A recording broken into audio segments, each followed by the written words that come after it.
ಕೋಲ್ಕತ್ತಾದ aura ಜಂಕ್ಷನ್ನಿಂದ ಹೊರಟು ಬೆಂಗಳೂರಿನ SMVT ನಿಲ್ದಾಣದ ಕಡೆಗೆ ಪ್ರಯಾಣಿಸುತ್ತಿದ್ದ ದುರಂತೋ ಎಕ್ಸ್ಪ್ರೆಸ್ ರೈಲಿಗೆ ಹಠಾತ್ ಬಾಂಬ್ ಬೆದರಿಕೆ ಬಂದ ಹಿನ್ನೆಲೆಯಲ್ಲಿ ರೈಲ್ವೆ ವಲಯದಲ್ಲಿ ತೀವ್ರ ಆತಂಕ ಸೃಷ್ಟಿಯಾಗಿರುವ ಘಟನೆ ಕೋಲಾರ ಜಿಲ್ಲೆಯ ಬಂಗಾರಪೇಟೆ ರೈಲ್ವೆ ನಿಲ್ದಾಣದಲ್ಲಿ ನಡೆದಿದೆ. ಅಪರಿಚಿತ ವ್ಯಕ್ತಿಯೊಬ್ಬರಿಂದ ಬಂದ ಅಪಾಯದ ಕರೆಯಿಂದಾಗಿ ಎಚ್ಚೆತ್ತ ರೈಲ್ವೆ ಇಲಾಖೆ ಮುನ್ನೆಚ್ಚರಿಕಾ ಕ್ರಮವಾಗಿ ಕೋಲಾರ ಜಿಲ್ಲೆಯ ಬಂಗಾರಪೇಟೆ ರೈಲ್ವೆ ಜಂಕ್ಷನ್ನಲ್ಲಿ ತಕ್ಷಣವೇ ರೈಲನ್ನು ಸ್ಥಗಿತಗೊಳಿಸಲಾಯಿತು. ಈ ತುರ್ತು ಸ್ಥಿತಿಯಿಂದಾಗಿ ಸ್ಥಳದಲ್ಲಿ ಕೆಲ ಕಾಲ ಭೀತಿಯ ವಾತಾವರಣ ನಿರ್ಮಾಣವಾಗಿತ್ತು.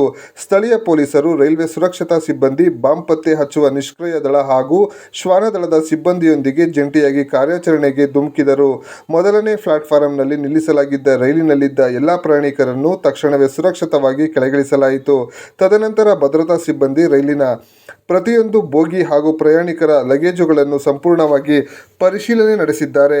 ನಂತರ ಇದೊಂದು ಸುಳ್ಳು ಬಾಂಬ್ ಕರೆ ಎಂಬುದು ತಿಳಿದು ಬಂದ ಹಿನ್ನೆಲೆ ಪ್ರಯಾಣಿಕರು ಹಾಗೂ ರೈಲ್ವೆ ಇಲಾಖೆ ನಿಟ್ಟುಸಿರು ಬಿಡಲಾಯಿತು.